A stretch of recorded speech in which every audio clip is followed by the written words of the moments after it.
Thanks for visiting our channel again. Jimmy Page, the genius brains behind Led Zeppelin's groundbreaking sound, and Ozzy Osbourne, the untamed lead singer of heavy metal pioneers Black Sabbath. They danced awkwardly together for years, showing each other respect while also competing and secretly resenting each other.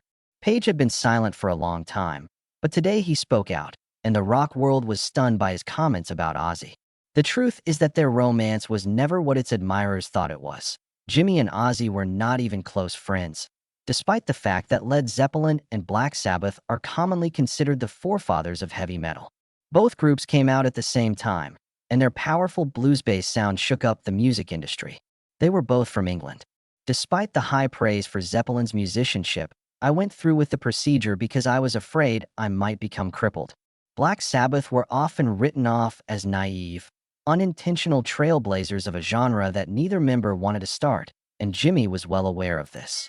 In contrast, Ozzy sensed Zeppelin's shadow hanging over Black Sabbath at all times. Page, a careful guitarist who expertly wove complex riffs, stood in stark contrast to Ozzy, a careless, self-destructive lunatic whose antics frequently eclipsed his musical abilities.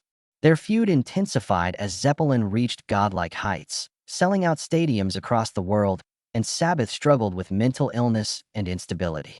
Ozzy was too busy yelling about Iron Men and War Pigs to be taken seriously by critics, as Page created complex masterpieces like Stairway to Heaven.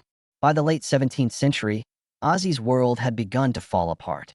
After being let go from Black Sabbath in 1979 for his drug problems, he fell into a dark hole of drink, cocaine, and despair. The story of Ozzy's self-destruction served as a warning to Jimmy, who had overcome his own addictions while keeping Zeppelin intact. However, a surprising event transpired afterwards. Ozzy managed to claw his way back. I was in excruciating pain, and no one could help me recall anything. In 1980, with Sharon Osbourne's support, he proved he wasn't simply a washed-up addict by rebranding himself with Blizzard of Oz. In the wake of John Bonham's untimely death, Zeppelin began to disintegrate, but his career took off. Jimmy found this to be a bitter pill. Page was left to rummage through the remnants of Led Zeppelin's history as bitterness boiled beneath the surface. Meanwhile, Ozzy, the man he had previously disregarded, found himself filling arenas and establishing out a solo career.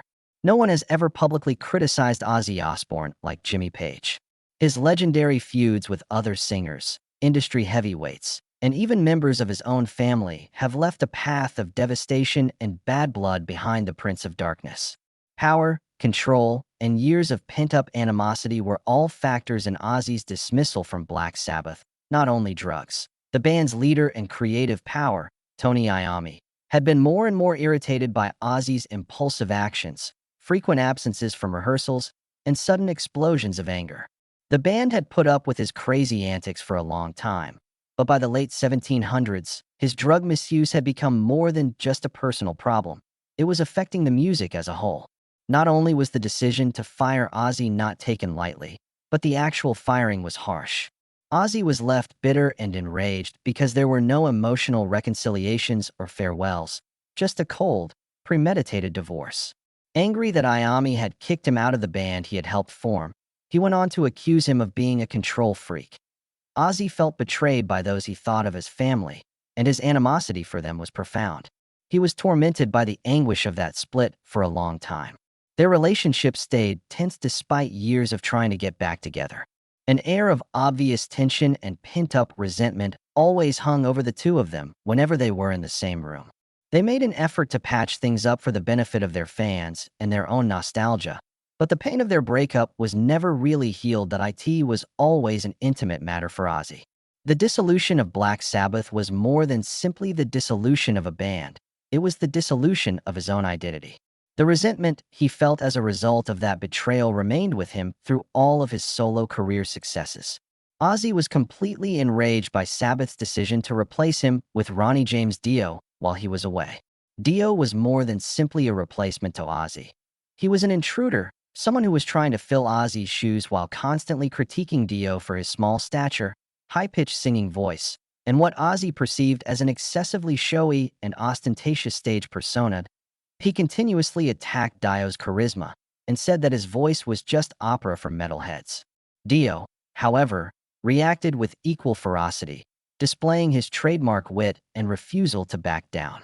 Ozzy, he said, relied totally on other people to compose songs, arrange albums, and maintain his career because he had zero musical talent.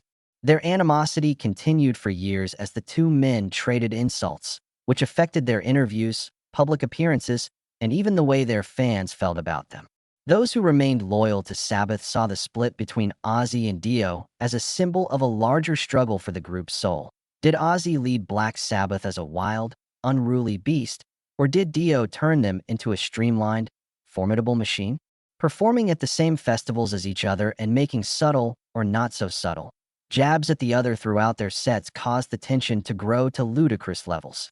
When Ozzy performed, the crowd would boo Dio's Sabbath songs from that era, but the crowd would sing Dio's name whenever Ozzy did.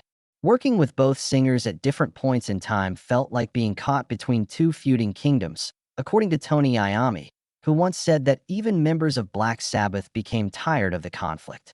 Beneath the surface of their open hostility, there was a genuine mutual regard. Even though they had their disagreements, Ozzy eventually acknowledged Dio's status as one of the best rock vocalists of all time following Dio's death in 2010. However, their verbal sparring became legendary during their lifetimes. The already turbulent career of Ozzy was further rocked by a showdown between two enormous egos. Ozzy was at odds with Bruce Dickinson of Iron Maiden in the middle of the 2000s. Dickinson accused Ozzy of being nothing more than a manufactured product and a teleprompter user during the 2005 Ozfest tour. Ozzy was more of a media figure than a genuine frontman, in Dickinson's view, and the pundit was not shy about saying so. His criticism of Ozzy was constant.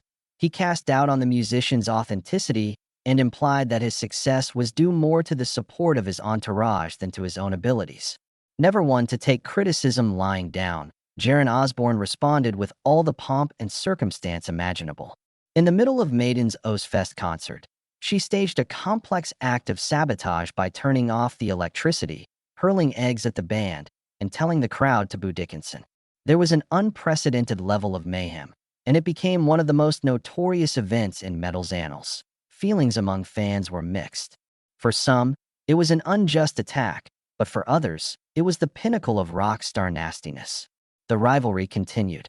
The accusation that the Osbournes are converting the metal world into a reality show spectacle was reiterated by Dickinson, who called them a circus performance.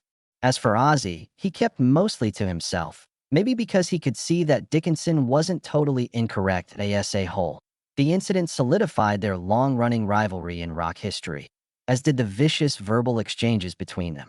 Ozzy's private life has been just as disorderly. Despite appearances, his marriage to Sharon has been troubled by adultery, drug misuse, and domestic strife. He almost divorced his long-married wife in 2016 after an affair with a hairstylist. The two eventually reconciled after months of therapy, but Sharon publicly humiliated him by kicking him out. But that was just the beginning of the scandals that devastated their marriage. Their relationship had been through hell due to Ozzy's destructive conduct, several infidelity episodes, and run-ins with the law. Sharon had to put some distance between herself and her husband at times due to domestic violence, and there were points when she thought a divorce was imminent.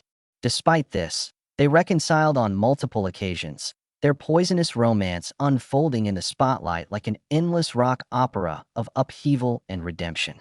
Even his offspring have had it tough growing up in his enormous shadow, as they try to establish their own identities in the shadow of their notorious father. Jack and Kelly Osbourne have each struggled with addiction. Filmed on the massively popular reality show The Osbournes, their childhood was depicted as a chaotic, out-of-control home where drug misuse, tantrums, and fights were commonplace. True scars, emotional wounds that not even stardom and money could mend, lay beneath the surface of the comic relief and wild antics. Outside of his close circle of relatives, Ozzy's emotional turmoil permeated his connections with past managers, record companies, and industry insiders as well. He has become one of the most controversial people in rock music due to allegations of financial mismanagement, litigation, and public tantrums. He has often let his fans down by canceling shows due to relapses stemming from his long-standing struggles with sobriety. Fans were astonished by Jimmy Page's recent disclosures regarding Ozzy, but the truth is that they only corroborate what everyone already knew. There are few rock stars as divisive and unpredictable as Ozzy Osbourne. All the while, he has managed to stay alive, despite feuds, fights, and setbacks. In contrast to Jimmy's meticulous artistry, Ozzy's career was based on mayhem. Both are musicians, but one is insane. Maybe it was always going to happen that the two of them would cross paths. Today, Ozzy's scandals are the reason he is still a rock star, not the other way around. Whether you love him or detest him, there's no ignoring him.